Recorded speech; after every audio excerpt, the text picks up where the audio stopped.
हिमाचल प्रदेश के एक छोटे से कस्बे में अर्जुन नाम का एक लड़का रहा करता था।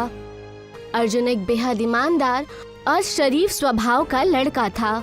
वो कस्बे में छोटी सी दुकान पर मीठे पान बनाकर बेचा करता था। कुछ भी कहो अर्जुन, तुम्हारे मीठे पान सिर्फ इस कस्बे तक नहीं बल्कि दूर दूर के कस्बे तक मशहूर हैं। ये सिर्फ आपका बड़कपन है मुखिया चाचा, वरना मैं तो और लोगों की तरह ही पान बनाता हूँ। बल्कि मैं तो मानता हूँ कि मुझसे कई ज्यादा अच्छा मीठा पान तो सुखिया चाचा बनाते हैं। अरे नहीं नहीं अर्जुन, ये तो तुम्हारा बड़कपन है। मुझे यकीन है कि एक दिन जरूर तुम तरक्की करोगे। आप भी ना मुखिया चाचा, कभी सुना है आपने कि पान बेचने वाला कभी तरक्की करे? अच्छा सुनो, शहर से कुछ मेरे मेहमान आने वाले हैं शाम तक, वो यहाँ पर आ जाएंगे। मैंने तुम्हारे मीठे पान की बहुत ज़्यादा तारीफ कर रखी है, तो तुम थोड़ा सा ध्यान रखना, ठीक है? बिल्कुल मुखिया चाचा, बिल्कुल। आप टेंशन फ्री होकर शाम को उन्हें यहाँ ले आइए। मैं उनको ऐसा पान खिलाऊंगा कि वो अपने जिंदगी में कभी भूल नहीं पाएंगे। शाम को मुखिया 2 लोगों के साथ वहां पहुंचा। अर्जुन, यही है मेरे वो शहर से आए हुए मेहमान। अर्जुन ने उन दोनों को 2 मीठे पान बनाकर दे दिए, मगर जैसे ही उन दोनों ने उन दोनों मीठे पानों को खाया, अचानक उनकी जबान कट गई। क्या हुआ? अर्जुन के बने हुए पान तो बड़े मशहूर होते हैं, तुम दोनों ने अपना ऐसा मुंह क्यों बनाया? क्या मुखिया जी, आपने तो कहा था कि आपके कस्बे का ये लड़का बहुत अच्छे पान बनाता है। मुखिया गुस्सा होते हुए अर्जुन से बोला, ये क्या हरकत है अर्जुन? तुम इन सब के सामने बदनामी करना चाहते हो? नहीं मुखिया जी, मैंने तो मीठे पान बनाए थे, लेकिन पता नहीं ऐसी गलती मुझसे कैसे हो गई। बस बस बस बस करो, मुझे तो यहाँ आना ही नहीं चाहिए था। चलो तुम दोनों मेरे साथ। मुखिया गुस्से में वहां से निकल गया। शाम को अर्जुन दुकान बंद करके जब अपने घर को लौटा, कितनी बार कहा है तुमसे कि दुकान इतनी जल्दी बंद मत किया करो। ये कैसी बातें कर रहे हैं आप पापा? रात के 11 बज रहे हैं। आप क्या चाहते हैं कि मैं पूरी रात अपनी दुकान खुली रखूं? मैं भी इंसान हूं, थक जाता हूं। हाँ हाँ, मुझे पता है कि तुम कितनी मेहनत करते हो। अरे तुम्हारा काम ही क्या है? दिन भर बस दुकान पर बैठे बैठे पानी तो बेचते हो ना। लाओ जल्दी से, महीने की जितनी भी कमाई हुई है उसे मेरे हाथ में थमा दो। अर्जुन ने 10,000 रुपए अपने अब्बू के हाथों में रख दिए। पापा, इस महीने की कमाई इतनी ही हुई है। तुम अच्छी तरह से जानते हो अर्जुन कि मुझे झूठ बिल्कुल पसंद नहीं। पिछले महीने तुमने मुझे 12,000 रुपए दिए थे। तुम्हारे पैसे हर महीने कम होते जा रहे हैं। याद रखना, अगले महीने अगर 10,000 रुपयों से 1 रुपया भी कम तुमने मुझे दिया तो मैं घर से तुम्हें धक्के देकर बाहर निकाल दूंगा। तभी वहाँ पे अर्जुन की सौतेली बहन दिव्या आ गई। बस कीजिए पापा, आपको जरा भी शर्म नहीं आती? अपने ही बेटे पर अत्याचार करते हुए भैया सुबह से लेकर शाम तक जी तोड़ मेहनत करते हैं और अपनी कमाई का 1-1 रुपया आपके हाथों में रख देते हैं। उसके बाद भी आपकी पैसों की भूख मिटने का नाम ही नहीं ले रही। अपना मुंह बंद रखो दिव्या, तुम जानती नहीं कि वो तुम्हारा सौतेला भाई है। हाँ जानती हूँ, ये मेरा सौतेला भाई है, लेकिन शायद आप ये नहीं जानते कि भाई भाई होता है, फिर चाहे वो सगा हो या फिर सौतेला। अरे इतना तो कोई सगा बेटा भी नहीं करता जितना कि आपके लिए मेरे भैया कर रहे हैं। अपनी बेटी की बात सुनकर निरंजन दास वहाँ से निकल गए। तुम्हें पापा से ऐसी बात नहीं करनी चाहिए थी दिव्या। और पापा जो हर वक्त आपको बुरा भला कहते रहते हैं, वो कहाँ तक सही है भैया? अब आप हाथ पैर धो लीजिए, मैं आपके लिए दावत लगाती हूँ। अगले दिन अर्जुन अपने दुकान पर पहुँच गया, मगर वहाँ जाकर उसने देखा कि उसकी दुकान टूटी हुई है और वहाँ पर मुखिया कुछ आदमियों के साथ खड़ा था और उसे गुस्से भरे निगाहों से देख रहा था। ये आपने क्या किया? मेरी दुकान क्यों तोड़ दी? कल तुमने जो मेरे मेहमानों के सामने मेरी बदनामी की थी ना, उसका बदला तो मुझे लेना ही था। मैंने पान में जानबूझकर चूना नहीं डाला था मुखिया जी। अच्छा, तो वो चूना अपने आप ज्यादा हो गया। ज्यादा होशियार बनने की कोशिश मत करो अर्जुन, मुझे पता है ये सब तुम्हारी चाल थी अर्जुन। मुझे बदनाम करने की। तो इसके बदले आप मुझे मार देते, पीट देते, मेरी दुकान तोड़ने की क्या जरूरत थी? तेरी ये दुकान अवैध जगह पर लगी हुई थी, इसीलिए मैंने इसे तोड़ दिया। अब तुम चाहकर भी इसकी रिपोर्ट पुलिस में दर्ज नहीं करा सकते। और वैसे भी तुम्हारी दुकान में था ही क्या, सिर्फ एक पान? मुखिया जी, अब मैं क्या करूंगा?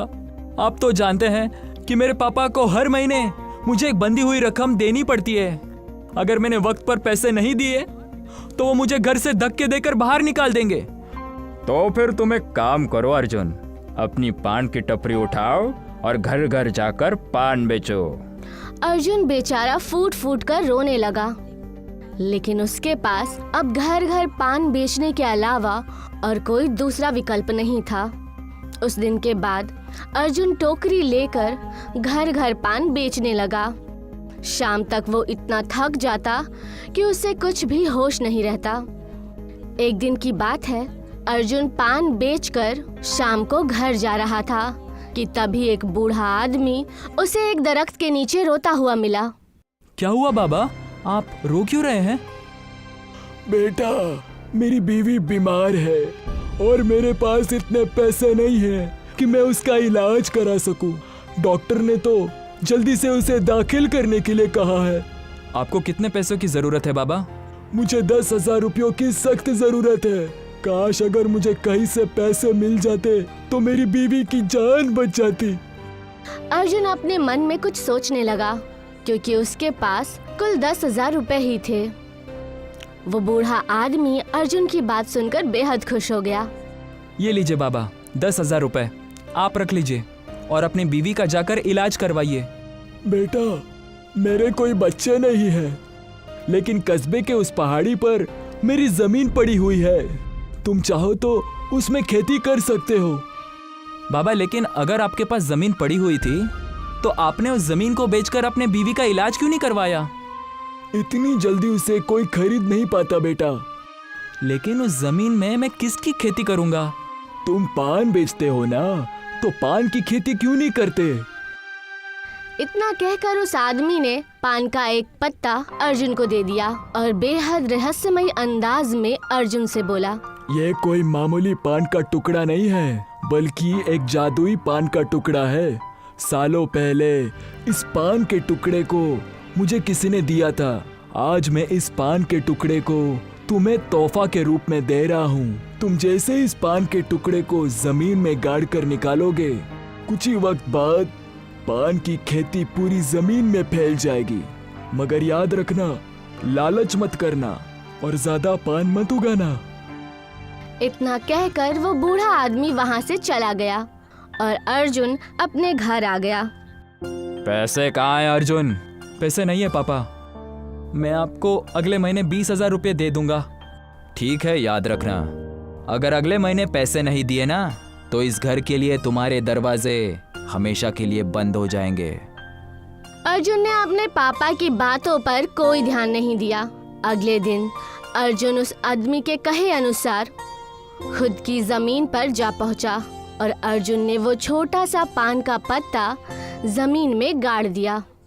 और जैसे ही उसने उस पर पानी डाला, देखते ही देखते जमीन के हर हिस्से से छोटे छोटे पान उगने लगे। अर्जुन ने उस पान के पत्तों को निकाल लिया। पापा तो वाकई बड़े चमत्कारिक निकले। अब वो वक्त दूर नहीं जब मैं देखते ही देखते बहुत पैसे वाला हो जाऊंगा और अपने बहन की शादी मैं बहुत धूमधाम से करूंगा। उस दिन से अर्जुन पान की खेती करने लगा और अर्जुन के दिन बदल गए। अगले महीने अर्जुन ने पूरे 30,000 रुपए अपने पापा के हाथ में रख दिए और वहाँ से चला गया। इसके पास 30,000 रुपए कहाँ से आए? जहाँ तक मैंने सुना है तो इसकी दुकान भी मुखिया ने तोड़ दी। जरूर कुछ न कुछ गड़बड़ है। मुझे पता लगाना होगा कि आखिर ये इतने पैसे ला कहाँ से रहा है। उस दिन के बाद अर्जुन के सौतेले पापा अर्जुन का पीछा करने लगे और एक दिन उसने अर्जुन को पान की खेती करते हुए देख लिया। वह मुस्कुराता हुआ अर्जुन की ओर देखता हुआ बोला, अच्छा, तो सारा का सारा खेल ये है। लेकिन तुमसे बड़ा बेवकूफ इंसान मैंने अपने जिंदगी में नहीं देखा। अरे तुम्हारे पास जब ये जादुई पान का पत्ता है और तुम इससे बहुत सारी खेती कर सकते हो और बहुत सारे पान उगा सकते हो, तो फिर तुम इतने कम पान क्यों उगाते हो? नहीं पापा, मैं लालच नहीं करूंगा। लाओ वो पान का टुकड़ा मुझे दे दो, खेती मैं करूंगा और तुम जाकर घर पे बैठो। पापा आप बात समझने की कोशिश कीजिए। ज्यादा लालच अंधा कर देता है और मुझे ज्यादा पान उगाने से मना कर दिया है। तुम अच्छी तरह से जानते हो अर्जुन कि अगर मैंने जिंदगी में किसी से मोहब्बत की है वो सिर्फ पैसों से की है। अगर तुमने वो पान का टुकड़ा सीधे तरीके से मेरे हवाले नहीं किया तो मैं सिर्फ तुम्हें घर से बाहर नहीं निकालूंगा बल्कि तुम्हारे बहन को भी धक्के मारकर बाहर निकाल दूंगा। न चाहते हुए भी अर्जुन ने मजबूरी में आकर वो पान का पत्ता अपने पापा को दे दिया। बेवकूफ कहीं का, अब मैं सारे पान उगाऊंगा और बेच दूंगा और देखते ही देखते मेरा घर हवेली में बदल जाएगा। मगर इसका उल्टा हुआ। देखते ही देखते उन मीठे पानों को जिसने भी खाया वो सारे के सारे बीमार पड़ गए। कुछ वक्त बाद मुखिया सारे कस्बे वालों को लेकर निरंजन दास के घर पर पहुंचा। निरंजन दास, तुम्हारा पान जिसने भी खाया वो सब बीमार पड़े हुए हैं। मेरी बात पर यकीन कीजिए, मैंने उन मीठे पानों में कुछ भी नहीं मिलाया, लेकिन फिर भी लोग क्यों बीमार पड़ गए वो सब मुझे नहीं पता। तुमने उन्हें बीमार किया है तो अब तुम ही उन्हें ठीक करोगे, नहीं तो मैं तुम्हारी पुलिस में रिपोर्ट दर्ज कर दूंगा और तुम्हें जेल की चक्की पीसनी पड़ेगी। मुखिया चाचा, अपने पापा की तरफ से मैं माफ़ी मांगता हूँ। मैं आपसे वादा करता हूँ कि जो लोग बीमार हुए हैं मैं उन्हें ठीक करने की पूरी कोशिश करूँगा। मुझे थोड़ा वक्त दीजिए। मुखिया वहां से चला गया। मुझे माफ कर दो बेटा, मैं लालच में अंधा हो चुका था। मुझे समझ आ गया है कि ज्यादा लालच इंसान को नुकसान के अलावा और कुछ नहीं देता। फिक्र मत कीजिए पापा, आपको समझ आ गया है, मेरे लिए यही काफ़ी है।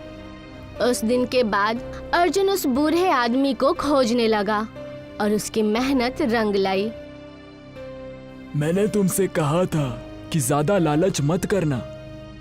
बाबा, लालच मैंने नहीं, मेरे पापा ने की थी और उसका फल वो भुगत रहे हैं। कोई और होता तो मैं भी उसकी मदद नहीं करता, लेकिन तुम बहुत ही अच्छे किस्म के आदमी हो। तुम्हारे पापा ने तुम्हारे ऊपर कितने जुल्म किए, उसके बाद भी तुम उनकी मदद करना चाहते हो। अब सुनो, अब तुम उस जादुई पान से जो भी पान उगाना, उसमें से एक उगे हुए पान को पीस लेना और उस लेप को सब पानों में मिला देना। सारे पान जड़ी बूटी का काम करेंगे और जितने लोग बीमार हुए हैं वो सब ठीक हो जाएंगे। अर्जुन ने ठीक वैसा ही किया। उसने जड़ी बूटी तैयार की और अपने उगाए हुए पान में उस जड़ी बूटी को मिला दिया। उसके बाद जिसने भी उस पान को खाया वो सारे ठीक हो गए और देखते ही देखते अर्जुन के उगाए हुए मीठे पान दूसरे शहरों में भी प्रसिद्ध होने लगे। मुझे माफ़ कर दो अर्जुन, मैंने तुम्हारे साथ बहुत बुरी तरीके से बर्ताव किया, लेकिन तुम्हारी वजह से आज इस कस्बे का नाम कितना मशहूर हुआ है। नहीं मुखिया जी, माफ़ी मांगने की कोई ज़रूरत नहीं है। हम सब एक ही गांव के रहने वाले हैं, एक भाई की तरह, और भाइयों में तो छोटे मोटे झगड़े तो होते ही रहते हैं। अर्जुन की बात सुनकर मुखिया मुस्कुराने लगा। कुछ महीनों बाद अर्जुन ने अपनी बहन की शादी बेहद धूमधाम से कर दी और अब उसके पापा अर्जुन को अपने सगे बेटे से भी ज्यादा मोहब्बत करने लगे और अर्जुन आज भी जादुई मीठे पान की खेती करता है।